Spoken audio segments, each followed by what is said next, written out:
my gosh, I cannot believe it is January in Canada.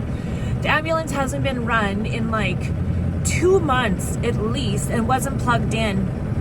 And I just clicked it enough to get the glow plugs going and off, glow plugs and off, glow plugs and off.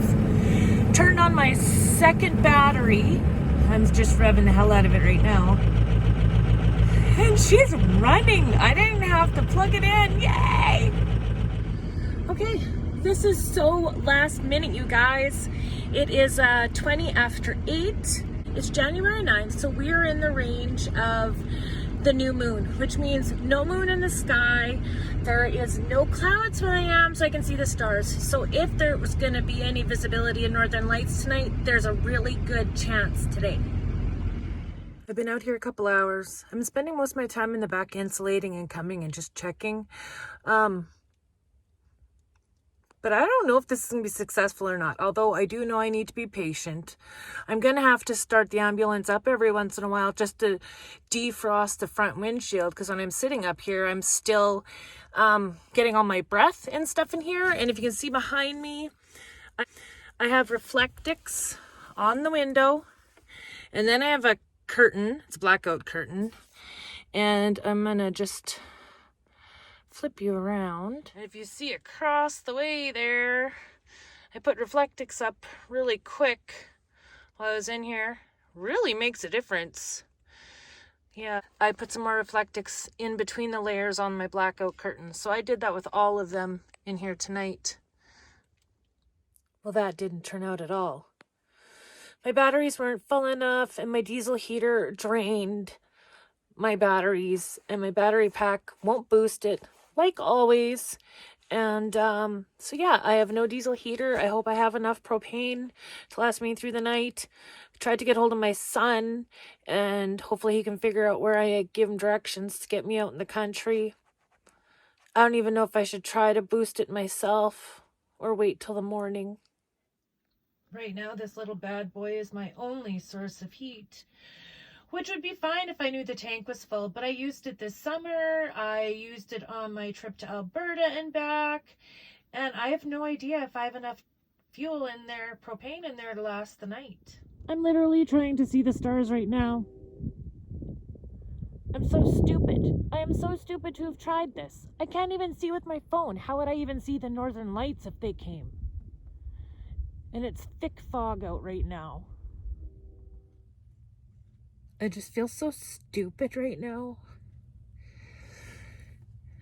And I'm actually more worried about my son driving out here to get me because it got really foggy. I can still see the stars outside, but it's really foggy and he can't drive fast. And he actually called me and asked if I could be okay for the night because it was so bad to drive.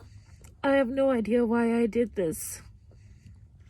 Thank goodness that I have some battery operated lights in here, because I don't have enough power for any others to be used.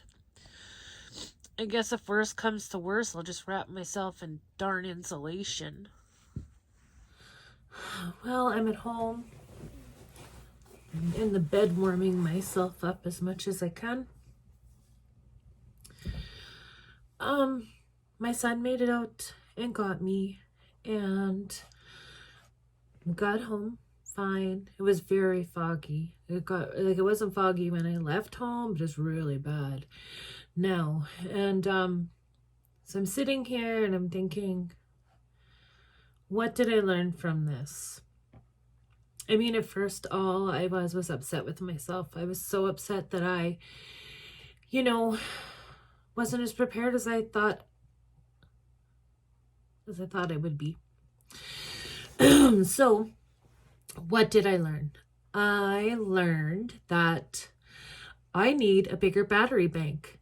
I live in Canada. It is cold. It affects our batteries. I had not cleaned any snow off of my solar panels and thought that I had enough battery. I took for granted that the short drive that I took out into the country would have been enough to have any kind of significance in charging those batteries. They didn't. So when I had the diesel heater on, I have the diesel heater connected directly to a 12-volt fuse block to the battery. So I don't run it through my inverter. It's supposed to be more efficient that way. But I had no warning that my battery was low. When I have the inverter on and the battery goes to a certain point, it starts beeping and it lets me know that I'm running out. So I'm going to have to come up with something with that to make sure that, there isn't that much of a drain on it again. What else did I learn? Once I got home, I realized that even if I had run out of propane, I could have kept from potentially freezing to death by using my butane stove. And I have tons of butane in there. So that would have been a third method. They say you need, several methods for backup in the winter, and you really, really do. Now, if I would have had the wood stove in there, it wouldn't have helped me anyways. I was out in the prairies. I wasn't near any trees. So there's nothing that I could have burnt in the wood stove. Unless I started, if I was really desperate, I would have just taken one of the cans of coffee that I had, dumped the coffee out, and started ripping material up and burning it in there. That would have kept me from freezing too. Wouldn't have been the nicest thing to do, but I definitely could have done that.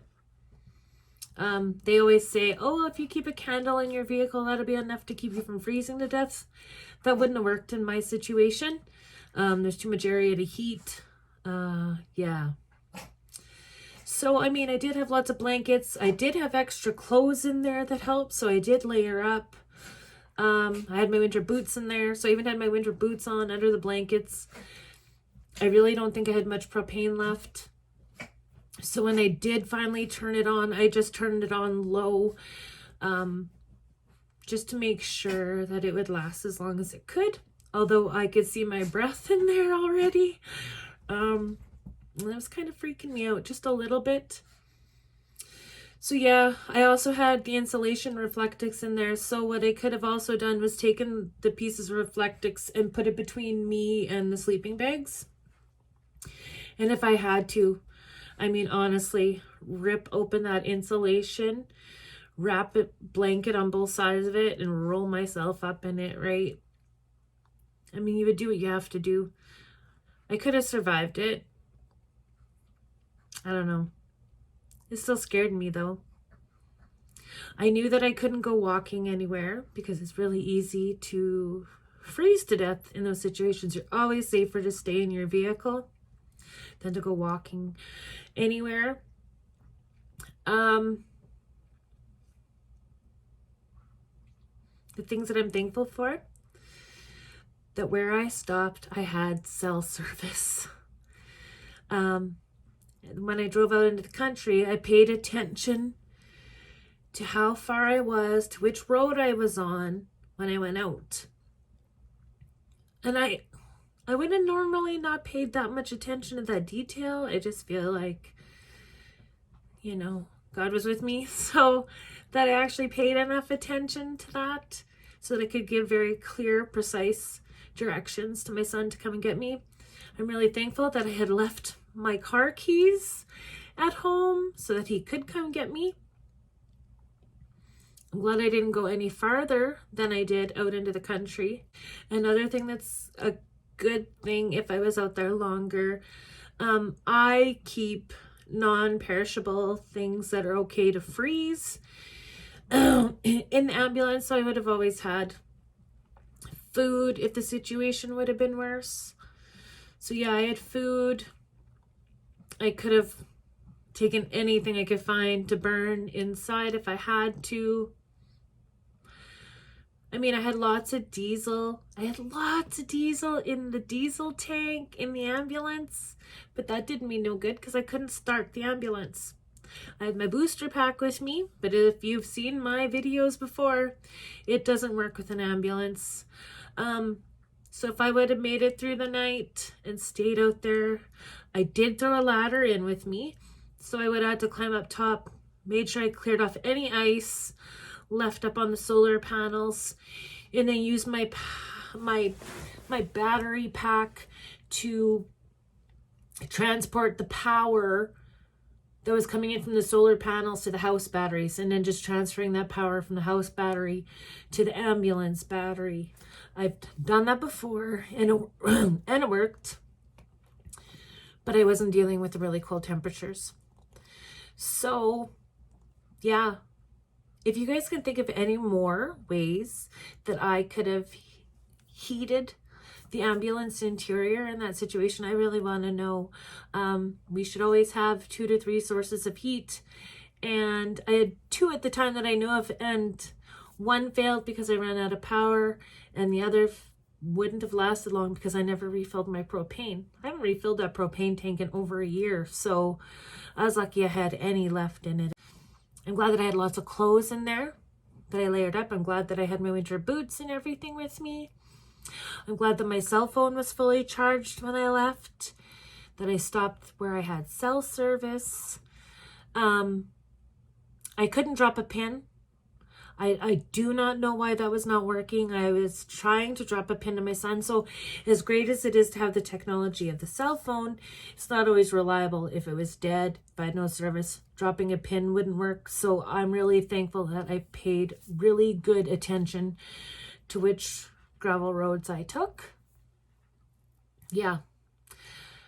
But he got me, and I am home, and I'm safe. I didn't bother trying to boost it at all tonight. I will go back out there tomorrow and deal with it then. But tonight I'm going to get a really good sleep. And yeah, I look forward to reading the comments from you guys on any ways that you can think of in this situation that could have helped me. Thank you so much.